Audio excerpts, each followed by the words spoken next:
dos crimes contra os costumes. Pode ser entendido igualmente como crimes denominados sexuais. Entre os crimes contra a liberdade sexual, destaca-se o estupro e o atentado violento ao pudor. A violência era presumida conforme a norma do artigo 224 do Código Penal brasileiro, hoje revogado. Referida violência estava alinhada à vítima menor de 14 anos ou alienada ou débil mental. Com a redução do limite de idade, se tornava evidente um fator social, ou seja, a precocidade no conhecimento dos fatos sexuais, em tese. Registra-se também o crime contra a segurança da honra, da honestidade das famílias e do ultraje público ao pudor. Existe crime sempre que alguém for molestado sexualmente. Portanto, o direito penal não pode abdicar de sua função ética para acomodar-se ao afrouxamento dos crimes contra os costumes.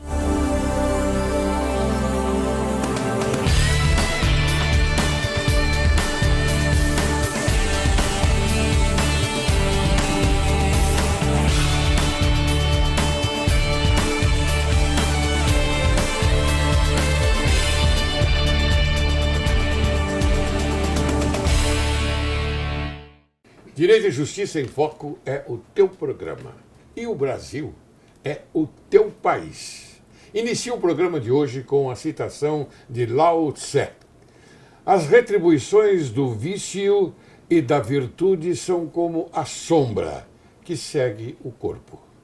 Hoje, Direito e Justiça em Foco apresenta a você, caro telespectador, os temas sobre violência sexual no Brasil e violência no trânsito. Para falar desses temas, convidamos o coronel da Reserva da Polícia Militar, Roberto Alves, advogado, psicólogo e piloto, atualmente consultor em network. Olá, Roberto, seja bem-vindo. Bom, é sempre um prazer, doutor Laurelli, sempre um prazer estarmos aqui no programa. Aliás, esse programa me enriquece. Toda vez que eu venho para cá, eu aprendo muito mais do que antes de vir. Eu saio com um cabedal de informação muito mais qualificado com a sua presença aqui. Então, além de uma honra e uma oportunidade de enriquecimento pessoal. Mas você me agrada, você é brilhante, eu adoro conversar com você, quer aqui no programa Direito e Justiça em Foco, quer também fora do programa. Você é uma pessoa interessada no direito, você é uma pessoa que promove o bem-estar da sociedade, isso é muito importante. Agora eu vou te provocar. Discriminante putativa. Vamos ver. O que acontece na discriminante putativa? É isento de pena quem, por erro plenamente justificado, não é? Pelas circunstâncias, supõe situação de fato que, se existisse, tornaria a ação legítima. Podemos aplicar esta norma dos crimes contra os costumes, ou seja, contra a liberdade sexual? Praticamente assim, como no direito a gente nunca pode dizer nunca, né? Porque depende inclusive da interpretação do posicionamento do magistrado, na última instância, é o magistrado que vai definir, contrariando até a própria lei escrita, ele pode se posicionar justificando o seu ato, mas eu vejo muito complexo essa possibilidade de um crime sexual, da violência sexual, você imaginar algo diferente do que está acontecendo. Sim. Nós não excluímos, mas a possibilidade é muito reduzida. Não, eu fiz uma provocação para você, porque outro dia eu conversei com uma pessoa e ela dizia para mim, bom, há isenção de pena nos crimes contra a liberdade sexual, pode se aplicar dessa maneira, não é discriminante putativa. Eu disse, não tem nada a ver, absolutamente, porque é um crime material, não é? O material... Para ele se consumar precisa acontecer, eu não consigo imaginar, né? A própria tentativa nos crimes sexuais são muito complexas, muito difíceis de serem capturadas. É um crime que deixa vestígios. Pois é. Não é? Então, para a gente considerar uma situação, uma circunstância que a pessoa pudesse imaginar que fosse ser vítima de uma violência sexual, é complexo. Eu acho muito difícil. Bem, hoje nós vamos tratar de dois temas importantíssimos, né? Esse é a liberdade sexual e também a violência no trânsito. Eu sei que você vai nos ensinar muito a respeito disso. Nós vamos aprender juntos. Não, você vai nos ensinar pela sua experiência. E quem vai, naturalmente, usufruir desse benefício é a sociedade, porque a sociedade é mal informada. Sim. E nesse programa, felizmente, nós informamos bem. É verdade? Felizmente, nós temos programas como esse seu, doutor Laurelli, que, além de trazer informações sempre importantes, atualizadas, ele faz com que nós revejamos o papel da comunicação, da mídia, Sim. porque nós não podemos ficar simplesmente jogando notícias, informações e deixando a população contaminada. Precisa ter alguma coisa, e aí vem esta oportunidade de fazer com que tudo aquilo de tirar algum proveito dessas maleficências diárias, né, do dia a dia, da convivência entre as pessoas. Claro. A pessoa tem que ser bem informada. Não precisa, aqui não é um programa para se falar bem de ninguém e mal de... Não. Aqui é um programa de equilíbrio, onde você fala sobre o fato, sobre o que realmente acontece e como deveria ser. Essa é a grande virtude do seu programa. Muito obrigado. O direito, ele tem essa... A gente tenta buscar o equilíbrio, e o equilíbrio buscando sempre uma forma justa de você resolver conflitos. E é importante que a população esteja esclarecida para entender qual é o seu papel dentro desse contexto social. Muito bem, doutor Roberto. A cada 11 minutos uma pessoa é vítima de estupro no Brasil. Esses números são reais? Então, esses números, eles são subnotificados. Na realidade, a violência sexual é um mal mundial, não é um mal no Brasil, é um mal mundial. E nós temos algumas circunstâncias que são muito complexas, porque hoje é um crime, foi considerado já um crime contra os costumes, e hoje é um crime contra a liberdade sexual. A violência sexual, o estupro é um dos crimes muito gravosos, mas a violência sexual é muito mais abrangente do que nós conhecemos. E pior, de cada 10 crimes sexuais, 7 acontecem com pessoas da sua relação, com algum grau de relacionamento, seja de um parentesco ou de proximidade. É um namorado, é um marido, é um primo, é um parente, ou seja, é uma violência que acontece dentro de casa. Nós nos preocupamos muito com a violência fora, né, dos nossos domínios de proteção, porque a moradia, a sua casa deveria ser o lugar mais seguro do mundo. Claro. É o que nós buscamos. E quando falamos do crime sexual, de cada 10 crimes sexuais, 7 acontecem dentro de casa, dentro do contexto familiar. É uma amiga, é um parente, é o pai, é a mãe, tanto que é um agravante, né, do crime, aumenta até em 50% a pena o fato de ter essa relação. Porque realmente aí é aviltante. Imagina, o pai que deveria proteger é o criminoso, a mãe que deveria proteger é a criminosa, o irmão, o tio, o namorado, o amigo. Poxa, nós estamos tentando nos preservar em casa e é dentro de casa que a gente corre o maior risco. Então é um problema sério. A violência, agora, como mexe com a dignidade da pessoa, e aí nós estamos falando que hoje o estupro, a vítima pode ser tanto o homem como a mulher, né? Constranger alguém. Isso. Houve uma alteração importante no Código Penal, que até pouco tempo atrás... Eu gostaria que você explicasse bem essa parte, porque às vezes as pessoas não têm consciência do que era e do que é hoje. Antigamente era constranger a mulher, não é, a conjunção carnal. Sim. E hoje não, é constranger alguém. Qualquer pessoa. É genérico, não é? É porque o que é a conjunção carnal? A conjunção carnal, ela exige a penetração do órgão masculino no órgão feminino. Não é? A cópula vagínica. A cópula vagínica. Então, como o homem não tem vagina, o homem estava excluído. Então, o artigo 213 do Código Penal deixava muito claro, constranger mulher, sob violência ou grave ameaça, a conjunção carnal. Como o homem nunca poderia ser vítima de conjunção carnal, que era copular, então o homem não poderia ser a vítima, o sujeito passivo. Houve uma alteração, porque nós tínhamos o artigo 214 que falava do atentado violento ao pudor. Que foi revogado. Que foi revogado. Só que essa estrutura, todo o seu tipo, todo o seu embasamento foi trazido, foi anexado ao crime de estupro. Então o crime de estupro hoje é constranger alguém mediante violência ou grave ameaça à conjunção carnal, ou a praticar ou a permitir com que ele se pratique qualquer outro ato libidinoso. Com violência então, veja, ou grave ameaça. O tipo continua lá, constranger alguém sob violência ou grave ameaça. A conjunção carnal continua sendo a mulher ali, Sim. A conjunção carnal, mas aí ampliou. O que era o atentado violento ao pudor foi inserido no mesmo tipo penal. Então acrescentou, ampliou a previsão do estupro. E agora estupro também é o que era, naquele momento, era um outro delito, independente, que era o atentado violento ao pudor. Agora juntou tudo. Por isso tirou a mulher e colocou alguém, porque o homem sempre pôde ser vítima do atentado violento ao pudor. Aliás, o artigo 214, ele justamente foi criado com a mesma penalização do estupro para alcançar a violência contra o homem. Sim. Então era praticamente desnecessário, apesar que tem uma série nós temos, por exemplo, alguns questionamentos, foi melhor ou pior? É uma coisa que a gente não vai tratar aqui, porque, inclusive, o próprio direito ainda não se posicionou. Tem profissionais importantes, né, doutrinadores importantes que consideram melhor, outros consideram pior, porque você tinha duas penas. Sim. Você poderia cometer os dois crimes num momento só, tanto Sim. estupro como... E você responderia pelos dois, um concurso material. Você responderia pelos dois, penas somadas. Hoje não. Você pode fazer, ou seja, o ato libidinoso, ele é absorvido pela conjunção carnal. Que é o mais grave. Aí você responde, né, a pessoa que chega e antes de estuprar ele faz um monte de outras coisas com aquela vítima, ele responde por um delito só. Tá? Então, alguns acham que é pior, outros que é melhor, mas de qualquer forma existia muita confusão. Hoje não tem confusão. É estupro e é uma pena, a pena prevista de 6 a 10 anos.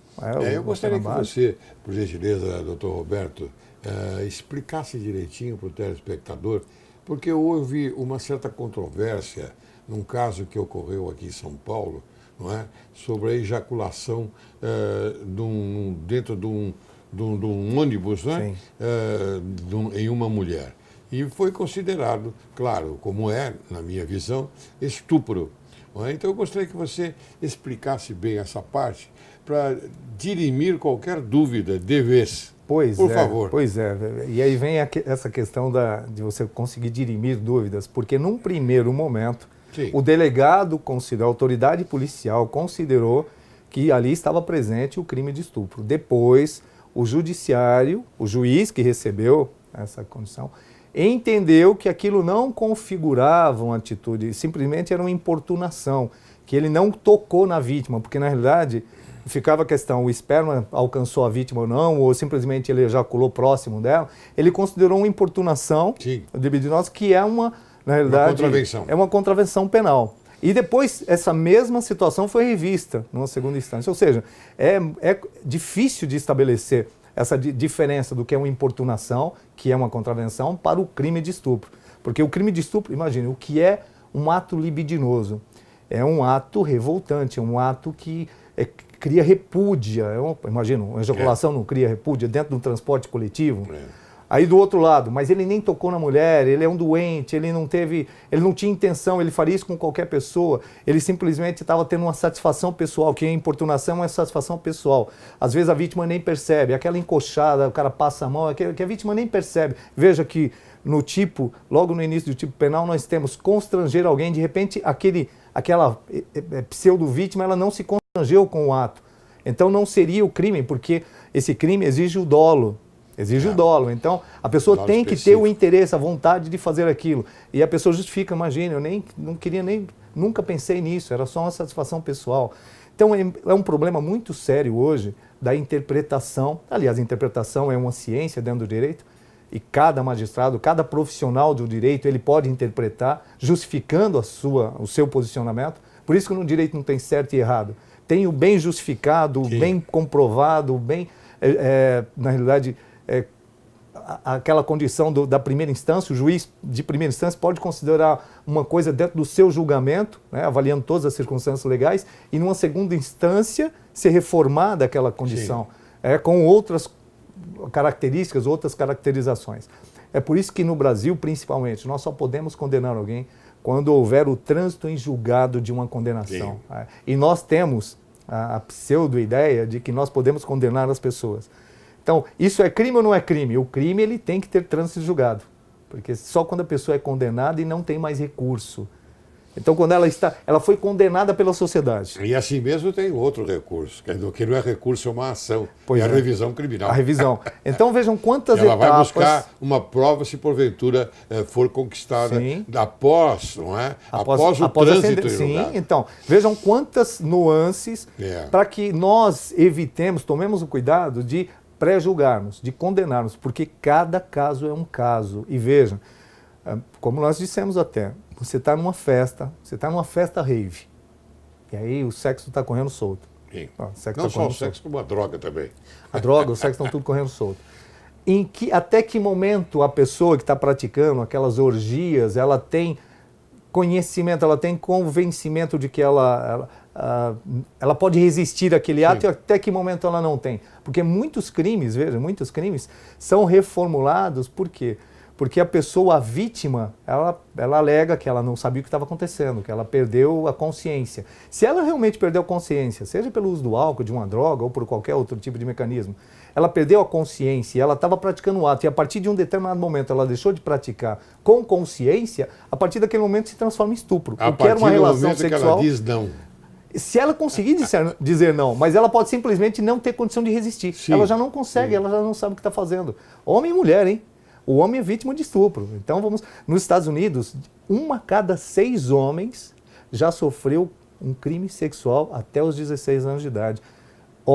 Os homens, mas aí vem uma questão aí da dignidade. O homem ele evita o máximo, por isso que tem subnotificação. Ele prefere suportar aquela agressão pessoalmente do que torná-la pública, porque aí a aviltação seria ainda maior. Então, os crimes de violência sexual, eles deixam, independentemente, nós estamos falando do autor ou do crime, mas a vítima, ela não para naquele momento em que o ato é interrompido e que o criminoso eventualmente é processado e até condenado, porque o seu trauma, a violência inserida naquele ato vai para o resto da vida. Essa é a grande violência. A violência que é perpetrada dentro de casa por aquelas pessoas da relação, né, que cometem a violência sexual, segue aquela vítima, e de cada 10 vítimas, 7 ou 70% são crianças e adolescentes. Sim. Olha só, criança. Então imagine o trauma. A criança ou adolescente, ele não tem a sua formação mental completa. Ele ainda vai sofrer, ele ainda para se consolidar como uma pessoa adulta, ele vai passar por um processo. Essa violência vai estar internalizada para o resto da vida. E as consequências disso, cada pessoa tem uma caracterização, mas as consequências vão ser sempre maléficas para a pessoa e para a sociedade, porque vai ter uma pessoa revoltada, uma pessoa decepcionada, uma pessoa que não confia nas pessoas, uma pessoa que tem um trauma que é difícil de ser tratado até por profissionais da área, psicólogos, terapeutas, psiquiatras, quando se torna uma doença. Então, é muito complexo. É uma questão que deveria ser melhor tratada. E a pena aumenta quando o crime é praticado contra maior de 14 até 18 anos, é isso? Aí é um caso de aumento da pena. De aumento da pena. Menor de 18, maior de 14. E tem um detalhe, se for menor de 14, sim, passa a ser um outro crime. Aí é outro crime, claro. Que é o estupro de vulnerável. Aí é um outro crime, a pena é muito maior. A pena do estupro prevista para o tipo do estupro simples é de 6 a 10 anos. O estupro contra o vulnerável e o menor de 14 é considerado vulnerável, ele não pode discernir sobre o ato, se considera que ele não tem essa condição, é de 8 a 15 anos. Olha como é agravosa. Se esse crime gerar, por exemplo, um dano maior na pessoa, uma lesão corporal grave, passa de 10 a 20 anos a pena. E se gerar uma consequência morte, de 12 a 30 anos, que é a pena máxima prevista, que é o mesmo do homicídio qualificado, é a pena máxima prevista para os crimes no Brasil.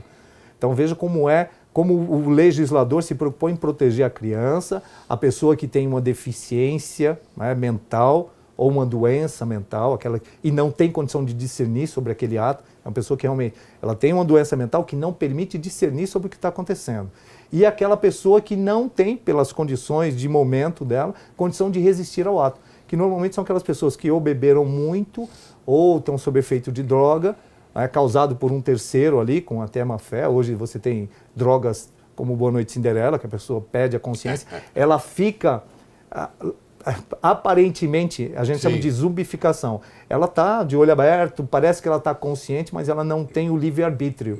Essa pessoa, se for, naquele momento, ela for participar de um ato, que aparentemente poderia ser um ato até do interesse dela, ou ela está praticando, a partir daquele momento ela já não tem o discernimento de resistir ao ato e passa a ser um estupro. Então olha a preocupação que vocês jovens, que vão para essas baladas, que bebem, que se drogam, tem que se preocupar. Porque você pode achar que está na farra, todo mundo está participando da orgia, está bonito, mas em um determinado momento pode acontecer o ato do crime sexual, pena de 8 a 15 anos. E você que estava numa festa, numa brincadeira, achando que estava se divertindo, pode perder simplesmente todo o rumo da sua vida por um ato impensado, desqualificado.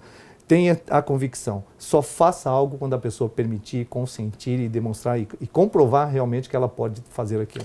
Eu provoquei você no sentido do menor, de menor de 18, menor de 14, até que você, por esponte própria, ingressou nessa parte do menor de 14 anos. Sim. Que antigamente, pelo artigo 224, que hoje é revogado, antigamente era a presunção, a presunção da violência. Hoje não. O legislador, sabiamente, trocou essa presunção para vulnerável. Sim, agora é assertivo. Agora não tem dúvida. E muito bem colocado. Claro, muito claro. bem colocado. Tem que proteger nossas crianças, não tenha dúvida. Muito bem. Nós temos um estatuto da criança e do adolescente com uma série de previsões de proteção. O direito penal agravando os crimes contra as crianças, sejam de cunho sexual, direto do crime sexual, da exploração sexual.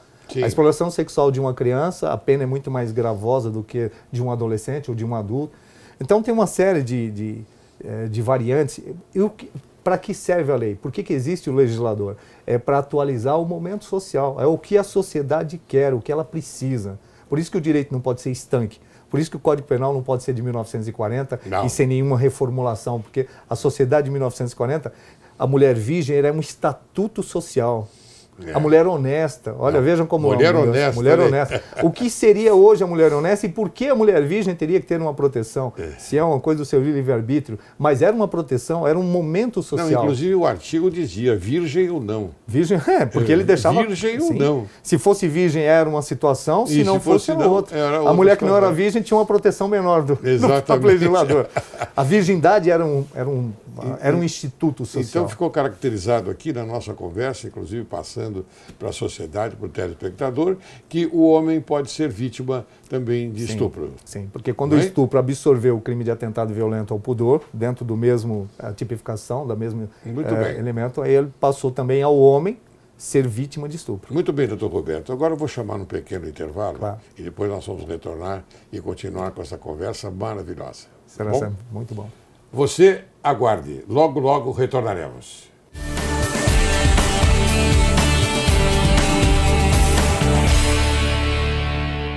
Prostíbulos de mídia.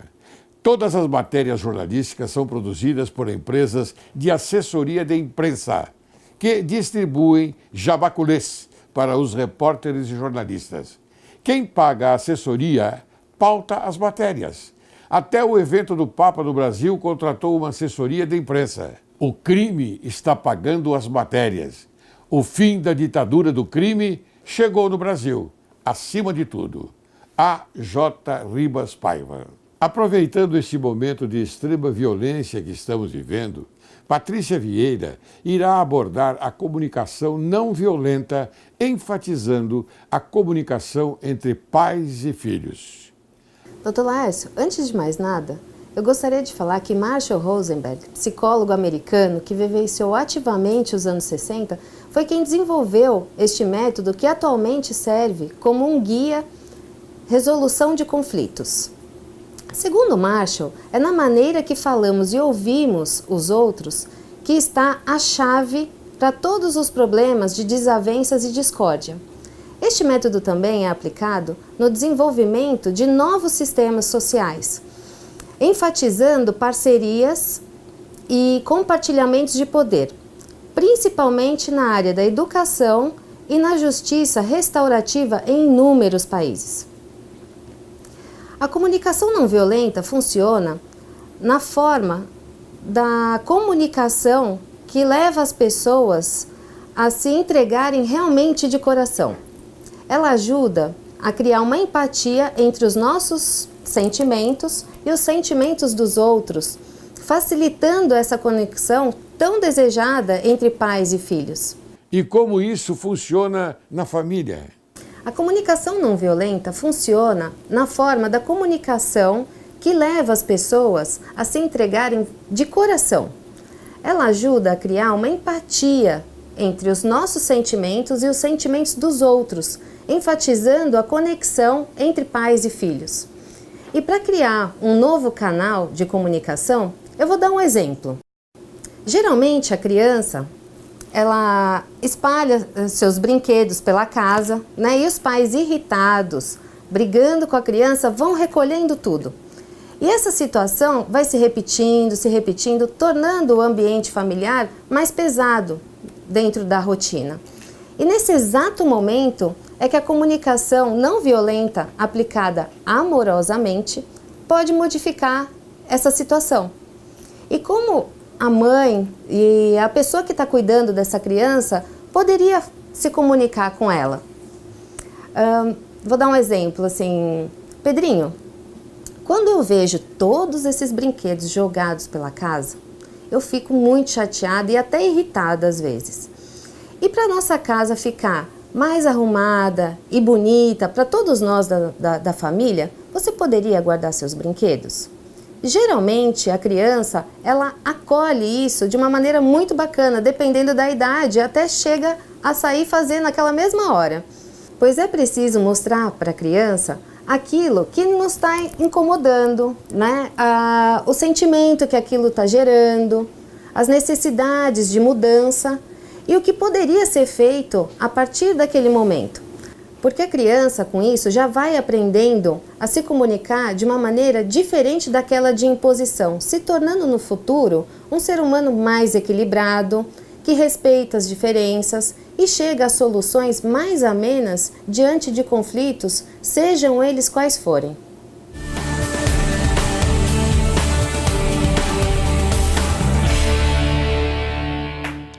Retornamos. Hoje conversando com o Dr. Roberto Alves, coronel da...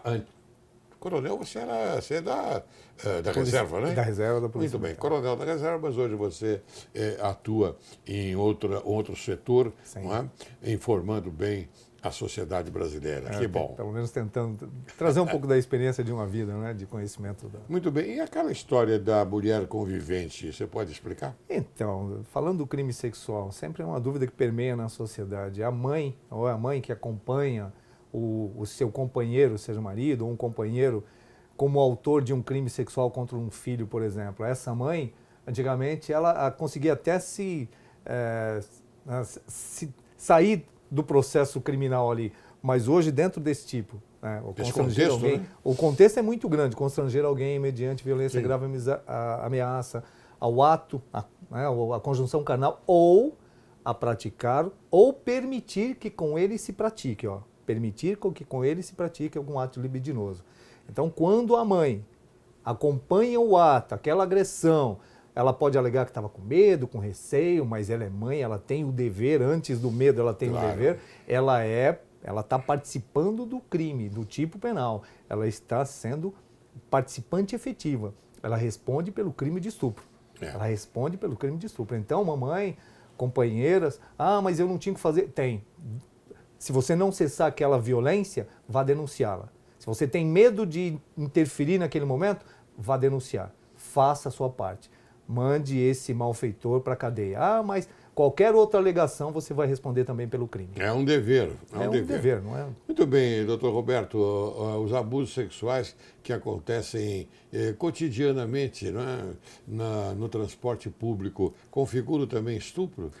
No transporte público. O que acontece é que a gente tem justamente a contravenção penal. Eu já fiz no início aquela pergunta e você respondeu. Pode ou não. Pode ou não. De repente, se a pessoa pegar a força a outra para dar um beijo lascivo, ela está cometendo estupro. De repente, se ela está passando a mão e diz que foi sem querer, ou sei lá, depende muito das circunstâncias. Mas, por isso que eu falei, a distância da contravenção por um crime é tênue. Depende até da interpretação, da reprovação social, da reprovação da própria vítima. Então, qualquer ato. O mesmo ato de passar a mão pode ser libidinoso ou pode ser um descuido. Mas então, você colocou muito bem o adjetivo lascívia. Sim. Quando há uma lascívia... A lascívia é a sexualidade, é o exagero, é o excesso. Não é um beijinho, não é um selinho. Não, agora, olha só como é interessante. Um selinho forçado, aquele selinho que você insiste, que a pessoa não quer, insiste, ele já se torna lascivo. Olha, o espontâneo, que encostou, beijou, vai embora, tá. Aquele que constrange, você segurou a pessoa para dar o seu selinho, cuidado, você pode pegar uma pena aí de 6 a 10 anos. Aí. Muito bem. Agora, a pergunta que eu sou obrigado a fazer a você. Por que tem crescido o número de estupros coletivos no Brasil? Eu reputo essa condição ao excesso de festas com jovens, principalmente jovens, que não têm o contexto social da reprovação social daquele ato que ele tem, ele acha que ele pode tudo, e depois que bebe, que está sob efeito de droga, ele perde essa consciência mesmo, e isso não justifica o seu ato. E aí as meninas estão lá, como nós dissemos, a esposa pode ser vítima de estupro. Ela não é obrigada a ter a relação sexual. Claro. Ela pode começar a ter a relação e, em um determinado momento, como o senhor mesmo muito sabiamente falou, eu não quero mais. Acabou. Se houver continuidade com violência ou grave ameaça, o marido pode se tornar um estuprador. Imagine numa festa de pessoas que não se conhecem, uma menina pode até estar gostando, ou um menino, o menino também pode ser vítima do estupro, está gostando, em um determinado momento ele não quero mais. A partir daquele momento, aí vem a quantidade, e aí vem o coletivo. O coletivo, ele sublima o individual. A pessoa, no seu individual, ela deixa de fazer coisas que no coletivo ela extravasa. É o torcedor de futebol, é o grupo, Sim. é a turpe. As pessoas fazem porque o outro está fazendo. E numa dessas você está entrando nesse conceito aí que eu posso, que ela queria até um determinado momento. Ou ela não quer mais, ou ela já não consegue resistir. A partir daquele momento já pode se tornar ou configurar uma violência sexual, um crime sexual. Bem, vamos continuar a falar sobre violência, caro telespectador. E agora nós vamos mudar o tema. Sim. Vamos falar sobre a violência no trânsito. Já há algo a comemorar dos 20 anos do Código de Trânsito Brasileiro? Olha, o Código de Trânsito Brasileiro ele veio como uma inovação social do momento que ele estava. Nós estamos falando em 2 décadas. Ele já necessita de algumas atualizações, porque nós prescindimos. O trânsito veja bem, o trânsito hoje mata mais que as guerras, que todos os homicídios, que todas as mortes pelas doenças transmissíveis sexualmente, inclusive AIDS. Olha o tamanho da arma que Sim. é o veículo, o trânsito. Por isso que o Código de Trânsito tornou alguns crimes, alguns delitos já previstos no Código Penal, como mais gravosos na sua pena, só por estar com um veículo automotor. Então, quando o Código veio, veja para o telespectador, o crime de homicídio culposo. E esse é o grande dilema dos crimes de trânsito atual, dos atropelamentos com morte, dos acidentes em que uma das pessoas acaba tirando a vida de outras por inconsequência. E vem a questão se era doloso ou não era doloso, se a pessoa deveria prever que o ato dele de ter, por exemplo, ingerido bebida alcoólica ao volante, ele presumia, ele aceitava a condição de que ele poderia cometer um crime, e aí vem o dolo eventual. Ou seja, é uma série de... Dificilmente alguém é condenado por crime de trânsito a homicídio doloso. Sim. Por isso é um grande questionamento. A pessoa tira a vida de várias pessoas, vai até o distrito, configura ali, caracteriza para a autoridade naquele momento o homicídio culposo. Para o homicídio culposo não se tem o flagrante, ele paga, é afiançável. Então ele paga uma fiança e vai embora. E aí revolta a sociedade. Mas a pena de homicídio culposo, a pena do Código Penal é de 1 a 3 anos de detenção, e pelo Código Nacional de Trânsito, usando o veículo automotor, na condução desse veículo, de 2 a 4 anos. Ampliou. Então, cometer o crime de homicídio culposo ou de lesão corporal culposa, que é prevista também no Código de Trânsito Brasileiro, é mais gravoso do que a sua tipificação no Código Penal. Só por estar na condução do veículo automotor. Na condução do veículo automotor. E aí vem umas incoerências que eu considero incoerência que passa despercebido. A lesão corporal, no seu tipo previsto no Código Penal, é dolosa. Sim. Sempre dolosa. Ela é considerada como, para se configurar o crime como dolosa. Então, previsto pena de 3 meses a 1 ano de detenção. No crime previsto no Código de Trânsito Brasileiro, a pena prevista para a lesão corporal culposa é de 6 meses a 2 anos. Ou seja, é mais grave a pena da lesão corporal culposa do Código Penal do que da dolosa no Código Penal. Então, olha só que incoerência, não vá fazer isso. Se a pessoa está com o seu veículo, um acidente qualquer, a pessoa se lesiona, e você fala que você não queria, que foi por culpa, por negligência, por uma imprudência, por imperícia, se você declarar isso, a sua pena é maior. Agora, se você disser que você pegou seu carro e jogou porque queria machucar a pessoa, a pena é menor. Então, por isso que eu falo verdade. que precisa ser, a nossa legislação tem que estar sempre se preocupando. Um primeiro momento era para agravar, num segundo momento ela piorou a situação. Piorou. Porque o dolo é melhor do que a culpa, nesse caso da lesão corporal. Eu inclusive, eu vou retirar da sua fala uma curiosidade que me passou pela cabeça agora. Por exemplo, você disse que no crime culposo, e é isso que acontece mesmo, a maneira como ele se expressou é a correta, mesmo na delegacia ele paga uma fiança e vai embora. Vai embora. Eu pergunto a você, e o povo, a população, a sociedade fica bastante irritada porque atropelou, matou alguém, não é? Culposamente, e vai para casa dormir sossegadamente. Agora, não seria uma questão de cultura, porque nos Estados Unidos a fiança ela é o norte do... a fiança ela veicula toda a ação colocada em prática. Pagou fiança, vai embora. Sim. Pode ser um crime Qualquer culposo, tipo de delito. doloso, hediondo, Sim. pode ser qualquer um, e vai embora para casa. Não seria uma questão de cultura? Nós não estamos habituados com a tal da fiança, uma pena pecuniária, inicialmente? Então, Essa é a pergunta que eu faço, naturalmente, fora do nosso roteiro. Então, a fiança nos Estados Unidos, que é para qualquer tipo de delito, ela também é de um tamanho, meus amigos, que é para poucas pessoas que conseguem pagar. O problema é seu. A pena, essa pena pecuniária dentro da nossa realidade brasileira, é muito singela. Os valores são muito modestos. Qualquer pessoa acaba saindo. Porque os valores estipulados como fiança pela autoridade policial... Muito tímida, né? Muito tímida, muito singela. Qualquer pessoa acaba conseguindo nos Estados Unidos, velho. É muito pesado, é muito alto. Mas eu acho que a nossa questão cultural é que nós reclamamos, mas fazemos. As pessoas saem com seu carro para ir numa festa de criança e na festa de criança tem bebida alcoólica. Vai num casamento, tem bebida alcoólica. Como é? Nós não temos a cultura, já que eu vou para uma festa e tenho pretensão de consumir uma bebida alcoólica, vou de Uber, vou de táxi, vou com um amigo que não bebe, mas nós não temos essa preocupação. Então nós somos responsáveis por tudo isso que acontece. Porque quando a lei seca veio, que era para... E hoje você dirigir sob efeito de álcool, sobre outra droga, é crime de trânsito, está lá previsto só pelo fato de estar dirigindo, não precisa atropelar, bater em ninguém, simplesmente, e não precisa ser na via pública, em qualquer lugar, se estiver num shopping, no estacionamento, bêbado, você está cometendo o mesmo delito. E a prisão. Então o que acontece? O problema é que a pena prevista para esse tipo de delito, ela é até 2 anos de detenção e a pessoa não vai ficar presa, ela vai, quando muito, se condenada a pagar a cesta básica. É uma restrição de direitos ali. Não é pena privativa de liberdade. Pelo menos se não for reincidente, se não tiver alguns agravantes e tudo mais. Mas a lei, ela também não...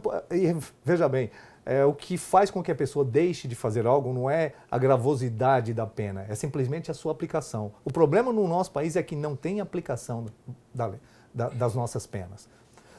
Hoje, você diz aplicação adequada? Porque hoje, para você ficar preso, precisa ter um bom advogado. Porque o sistema quer colocar para fora.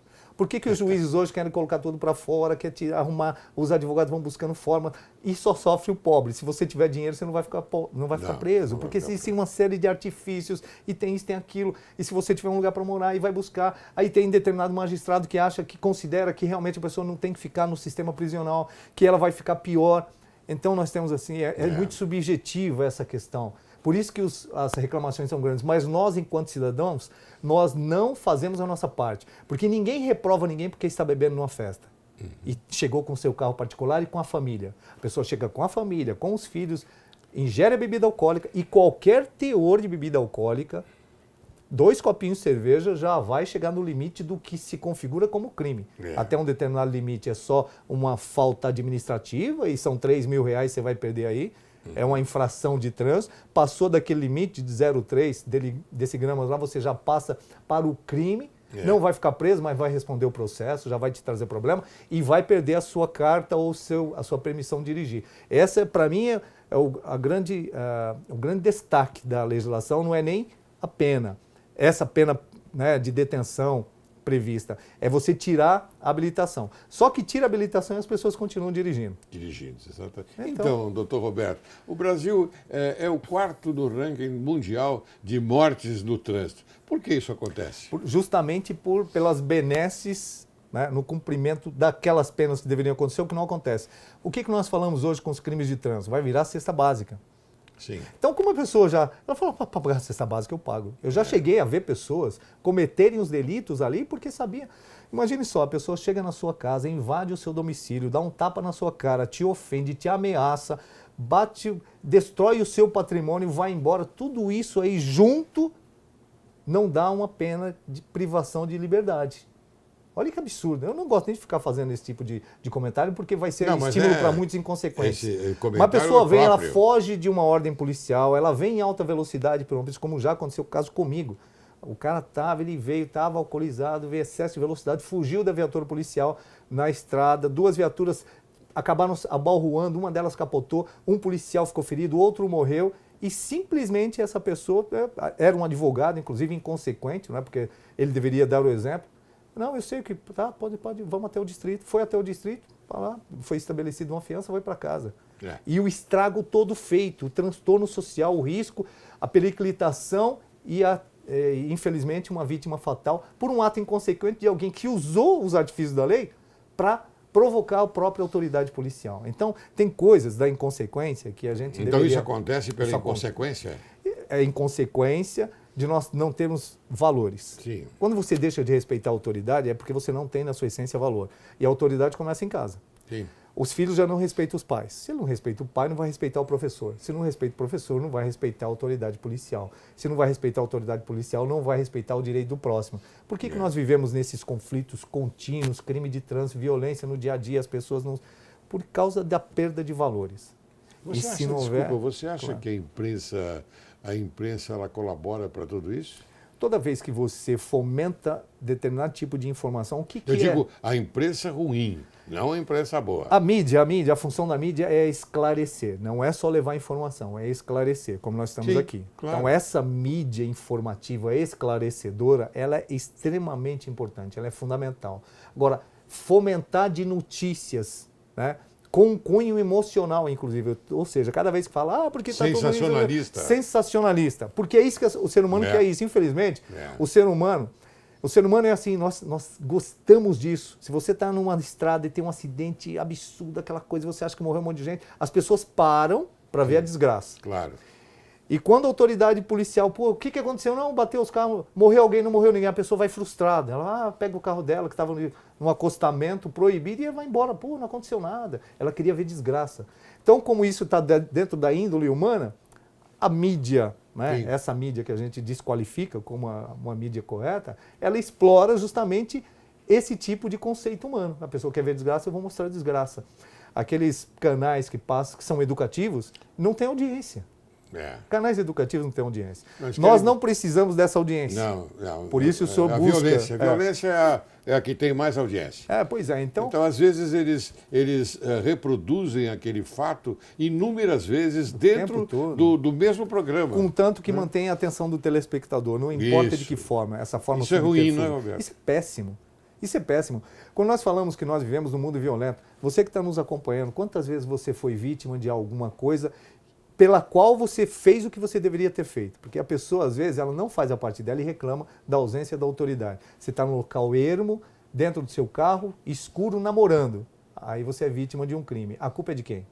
Não tinha nenhum policial próximo, não tinha, a prefeitura não ilumina. Você já buscou o local porque ele não tem iluminação. Você já buscou o local porque não queria a presença da autoridade policial. Você já buscou o local pela sua inconsequência. E aí você vai projetar isso no Estado. A culpa é do Estado. Então nós reclamamos, mas não fazemos nossa parte. Muito bem. Você falou sobre a lei seca, né? Sim.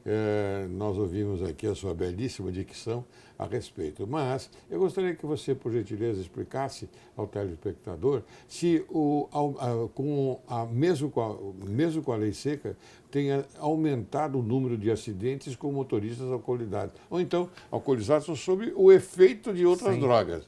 Sim. Eu vejo, infelizmente. Agora, eu imagino se não tivesse a lei seca. Porque nós estamos falando, houve um aumento, mas esse aumento, eu tenho absoluta convicção de que se não houvessem as blitz que hoje tem, né, do policiamento, para tirar de circulação as pessoas que estão sob efeito de álcool na condução do seu veículo ou sob outra droga, o número seria avalaçador. Sim. Então houve aumento, sim, houve aumento. Mas se não tivesse a lei seca, a coisa seria catastrófica. Pela irresponsabilidade que eu anteriormente narrei aqui. As pessoas pessoas do bem. Eu estou falando, essas pessoas Sim. são pessoas do bem. Quem nos acompanha nesse momento que nunca fez isso? Que nunca bebeu algo em casa e foi dirigir? Quem? Tem pessoas que chegam a dizer que dirige melhor bêbado. Eu dirijo melhor Eu não bêbado. acredito. É uma inconsequência. Mas eu não acredito. Pois é. Doutor Aí como Roberto. nunca acontece, a pessoa acha que ele é diferente, que ele Doutor pode. Roberto, me diga uma coisa. O que seria mais eficaz para que a violência no trânsito pudesse diminuir? Mais fiscalização ou educação no trânsito? Esse é um grande dilema. Na realidade, nós precisamos do conjunto. A educação é o fundamento de qualquer mudança comportamental. A educação é a essência de qualquer estrutura que projete crescimento. Os países de primeiro mundo, eles primam pela educação, eles investem na educação. Então, a educação é fundamental. Mas no nosso momento de hoje, a educação tem que vir junto com a fiscalização. Porque nós não estamos educados e até nos educarmos, até nós fazermos com que os nossos filhos não sejam, infelizmente, maculados pelos nossos comportamentos, porque o pai é o exemplo, e se o pai faz, eu também vou fazer. O filho vai fazer. Não adianta mandar o filho para um cursinho do Detran, que tem uma escolinha de trânsito espetacular em São Paulo, é uma das melhores que existe, que ensina, a criança chega em casa, pai, não pode isso, tem que usar assim, tem que fazer aquilo. Aí daqui a pouco o pai vai numa festa, bebe, faz o que não deveria ter feito, faz uma conversão que não deveria ter feito, passa um farol, dá um mau exemplo. O exemplo vai ter mais força do que a educação. Porque o meu pai é meu pai. Se o meu pai faz, eu faço. Eu faço. O que o professor, o que o profissional fez ali, ele só tem... Se o pai consolidar aquela informação, pronto. Aí sim, aí é educação. O processo de educação ele é contínuo, não pode ser estanque. E o exemplo é a melhor forma de você. Você é o professor, você é o que vai ditar as regras, você é que vai colocar limites. Você como pai, você tem um compromisso, você tem responsabilidade. Então, se nós não absorvemos essa realidade novamente, se os pais continuarem deixarem os filhos só no computadorzinho, na internet, no seu celular, livres, leves e soltos, sem estabelecer limites, nós vamos ter uma geração cada vez piorada. É o que nós vemos aí. Muito bem, doutor Roberto, eu já estou finalizando o programa. Lamentavelmente, eu digo isso sempre, principalmente quando eu tenho você aqui como um interlocutor saudável e que, para mim, fica muito mais fácil conduzir o programa, porque ele fala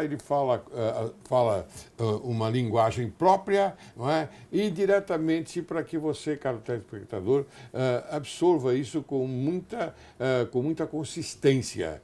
Porque esta é a nossa realidade, a realidade que nós estamos passando para você. Doutor Roberto, eu tenho um grande amigo, o desembargador Carlos Henrique Abrão, não é? Ele, inclusive, fez várias entrevistas aqui, mas essa entrevista é salutar, porque ele dá uma aula sobre administração de entidades tais como tribunais, não é? E também outras que, afinal de contas, nós temos muita carência.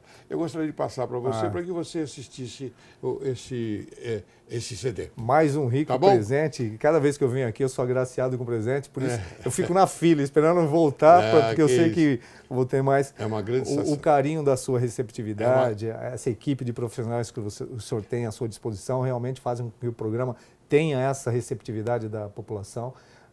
A longevidade da sua presença aqui, ela é justificada por esses atos, sempre preocupado com o próximo, esclarecer as pessoas, com o seu bem-estar. Então, eu só posso agradecer sempre a oportunidade e os presentes que eu acabo levando para casa. Muito bem. E usufruo, hein? Eu não guardo, não. Todo presente que eu recebo aqui, para mim, ele se torna um instrumento de trabalho. Quem tem que agradecer sou eu.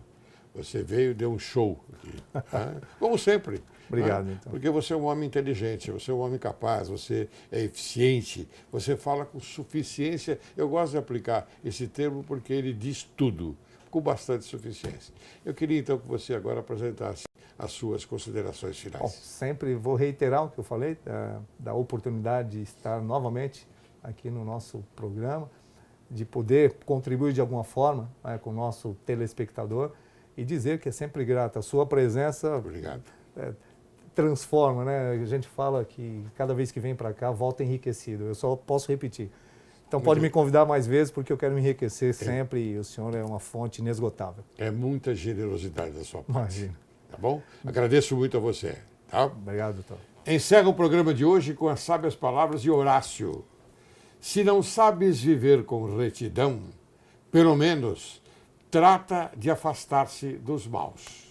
Quero agradecer mais uma vez ainda o notável Coronel Roberto Alves, que muito honrou o programa Direito e Justiça em Foco. Sua manifestação a respeito da violência sexual no Brasil e a violência no trânsito foi excelente. Oxalá que a conversa de hoje tenha a força e a energia de aproximar a sociedade brasileira com o objetivo de alimentar e conservar, sempre vivo no coração humano, o lume sagrado da honra, da independência, da magnanimidade, do patriotismo e da consciência pública, preservando os sentimentos de direito e de justiça. Muito obrigado, doutor Roberto. Sempre um prazer.